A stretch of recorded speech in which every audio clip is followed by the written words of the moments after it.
Good morning, guys. It is Saturday morning in Brussels and we have a very good sunny day ahead of us, so it is time to start the exploration of the city.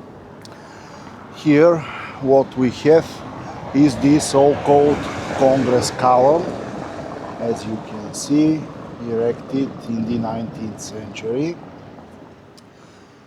So now first object is to get to the very beautiful church that I showed you during the evening, to see it during the day. And when we arrive, I will give you some more information about it. Meanwhile, while I'm showing you the streets of Brussels, some information that I forgot to mention last night. First thing, I also have a breakfast in my hostel, which is pretty interesting because hostels doesn't normally provide such things. Not that it makes the deal substantially better, but after all, it is a nice touch. Second, about the beers. Yesterday, the craft beers that I tasted were mostly 8 to 9 euro per pint. Generally, they fluctuated between 7 and 10 euro per pint, but let's say that 8 to 9 is the average, which is not cheap in any case, but also is not too expensive considering where we are, in the capital of a Western European country. And the last thing that I want to mention is the situation with the languages that are spoken here. Belgium is a trilingual country, which means that you have three official languages. One is French, another is Dutch, and the third is German. Mostly the country is split into two big zones. The northern zone, which is called Wallonia, and they speak Dutch there, and the southern part, which is called Flanders, and they speak French there. And Brussels is a bit of a strange beast because technically it is in the north zone, but is considered to be French speaking. So most people here speak also Dutch and French, which is expected considering that we are in the capital. And in the far eastern parts of the country there is a small community that speaks German. Now French and Dutch are not languages that I can speak. In French I can only say bonjour, which is some kind of hello, more like of a good day, and you use it during the day. Bonsoir, which is the same, but you use it during the evening and the night. And I also can say merci, which is thank you. And this is virtually all the French that I can speak of. But it is still better than my Dutch, because in Dutch I don't even know this. Good news is that at least the people with who I interacted yesterday, they all spoke English and spoke very good English. So I think that I won't have any language problems here, but let's see. Meanwhile, in the distance, you are already seeing the Saint Michael and Saint Gudua Cathedral. Saint Michael and Saint Guduas are the patron saints of the Brussels city, and the cathedral that you see is very massive, and it is also the national cathedral of Belgium, which means that this is the place where the weddings and the funerals of the kings and queens happen. Belgium still has king, so this is the place where such ceremonies occur. It is really massive. I will also show it in the front, but let's try to get there first. This church started to be built in the 11th century, and it was finished in its current form in the year 1519, which means that the construction took almost like 5 centuries, which is rather typical for the very big projects back in the medieval times.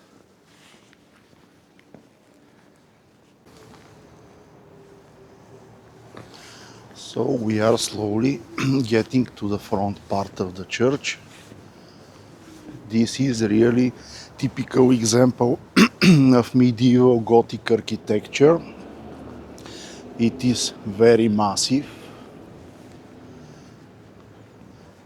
It shows why so much time was needed to be built. And I'm not sure if we can enter inside and see what's going on, but I will try anyway. So let me get and see what's the situation and if we can film there.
We are now back in the historical center of Brussels and we are very close to the so-called Grand Place or Grote Markt, if I pronounce correctly the French and Dutch names of the place, which is a very famous square with some very beautiful old buildings and which we are gonna reach in a few minutes. Let me figure out where exactly I should go and in a bit I will be there. Now guys, Belgium is famous not only with its beer but also with its food and especially the sweet things and the chocolate, and here you can see a chocolate fountain. You don't see such things in too many places. Here we also have a lot of sweet things. You know that I'm not a big fan of the sweet in general, but I will have to try some of their desserts. And now we are already entering the so-called Grand Place. As you can see, this is really impressive. These buildings are so beautiful. They are a typical example of late medieval architecture and also partially Renaissance, because the square that you see looks like this from the 17th century, and it is really impressive. This deserves to be seen. Just look at the detail, and everything is also very well preserved and in very good shape.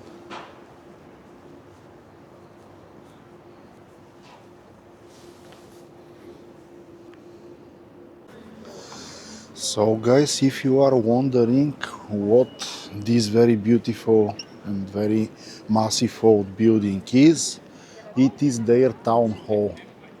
It is written Hotel du Ville in Google Maps, but it is not a hotel. In French, this means city hall. You can imagine how important was the city to have such a impressive town hall.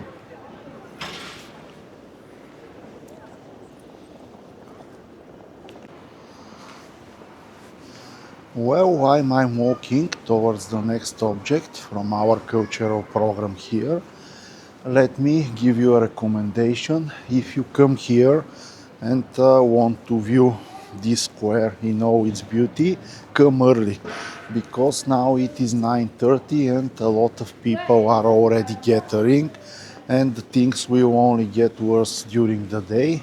So it is best this object to be the first one that you will view and then you go to the next one. This part of the old city is really good. I like it. It's very clean. The buildings are all very well preserved. You just can feel the history that this place has. So guys, this is the very famous mannequin piece, the little boy. You can see it there. I don't know why they dressed it. Maybe it is something recent.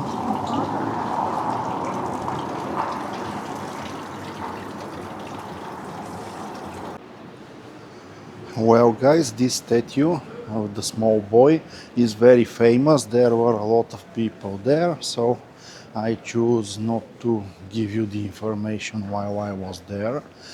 Anyway, this statue was mentioned to exist at the place at around 1388, which is a very long time ago. But the current one that you see is documented to exist since 1619, which is still very ancient. Now we will have to go to the next interesting places here in the historical center. The good thing is that the weather is with us. It is sunny. Temperature should reach around 8-9 degrees later during the day. So we are good. Here we have another very interesting object. This is statue of Everard Cercle, if I pronounce it correctly, which I doubt, who was a heroic citizen of Brussels from 1300s, and it is believed that those who touch the statue will have a good luck. Very interesting. Well, we just reached another interesting object. It is called Galerie Royale de Saint-Hubert, and it is typical example of 19th century European architecture. This place was opened in the year 1847 and it is now housing some most probably very expensive stores and restaurants. But we are not here for that. We are here for the architecture and you can see that it is indeed very beautiful. This is also in the old historical center and it consists of two parts. This is the first part and in a bit we will also reach the second part.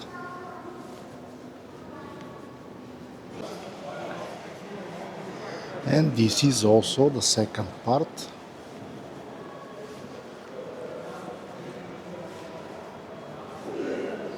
It is good that it is still rather early, around 10 a.m. and there are not so much people. During the day this place for sure will be much busier.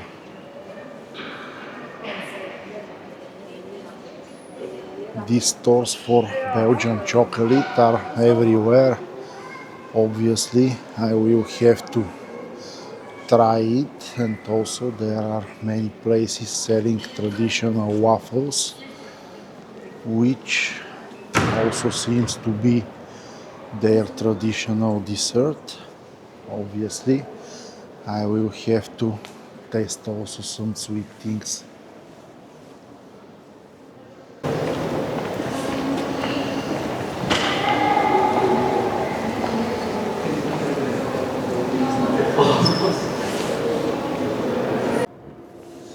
Here we have a very beautiful statue of King Albert I of Belgium, and this place is known as Mont des Arts, and it is the so-called gate or the connecting part between Lower Brussels and Upper Brussels. As you can see, there are some gardens here, which most probably look very beautiful during the summer, but now unfortunately we are in the winter, so they are not so impressive.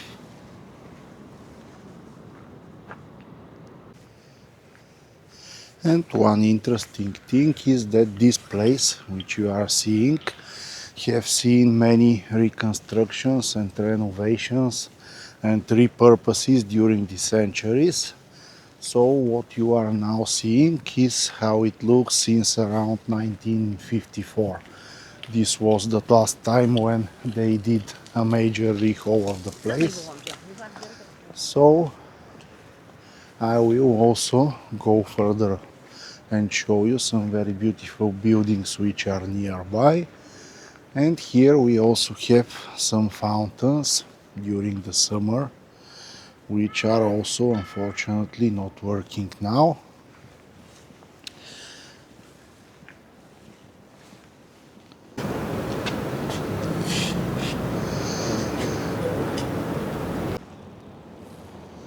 So guys, this place is called Place Royale or Königsplein in Dutch, and it is the Royal Square, the square of the Royal Palace.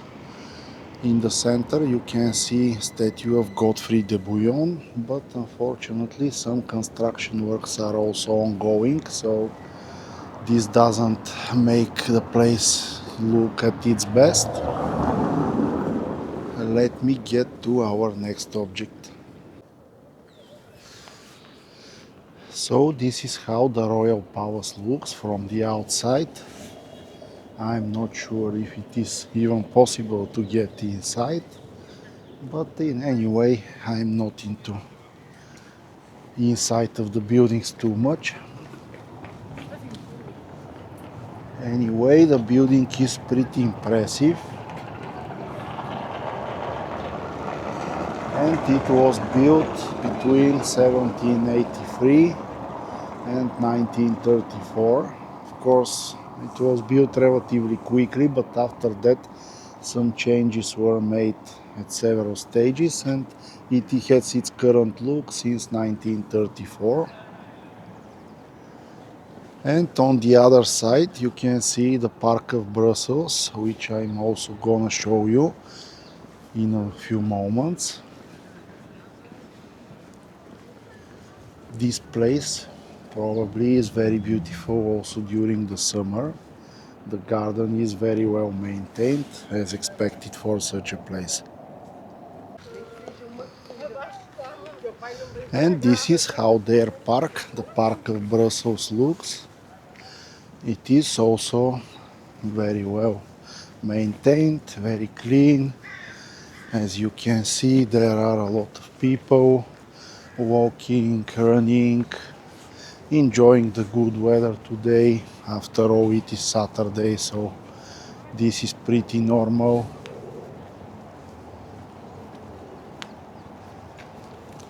For the summer there are some businesses which offer food and drinks, but which are of course not working now during the winter.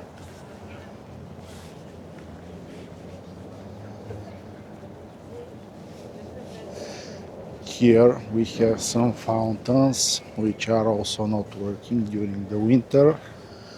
So overall this place seems to be a very pleasant one to spend some time during the summer.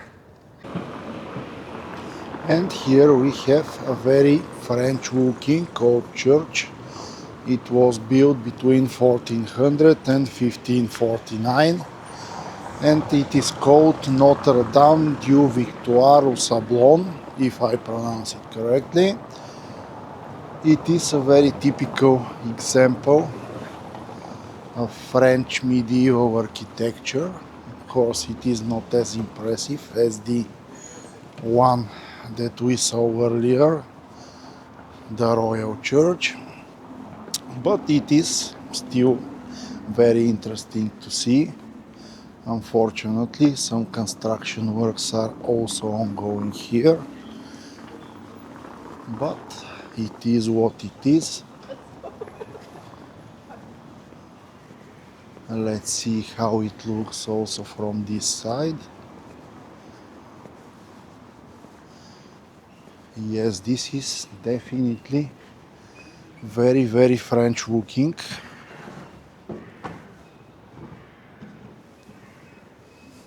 And here we also have some kind of market which is still opening up,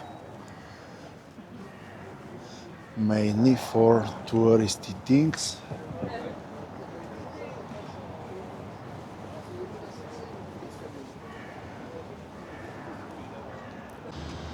The huge building that you are seeing in front of me is their Palace of Justice, but unfortunately it is now having a very serious reconstruction works, so it doesn't look too good. And we also have a Ferris wheel. This section of the Palace of Justice is still not affected by the reconstruction, so you can see how it looks. It is very impressive building. And here you also have a very good panorama towards the city, and you can see why it was called the Upper and Lower Brussels. Here is the upper part, and down you can see the lower where we were initially. And with this beautiful view of the old Brussels, I'm gonna end this first part of the video because I already showed you the cultural objects that I wanted to see. And now I'm gonna focus on some food and drink experience because my time here is very limited. I only have practically a day and a half, so I will now find some interesting places to eat some traditional food and also taste good beers. See you in a bit.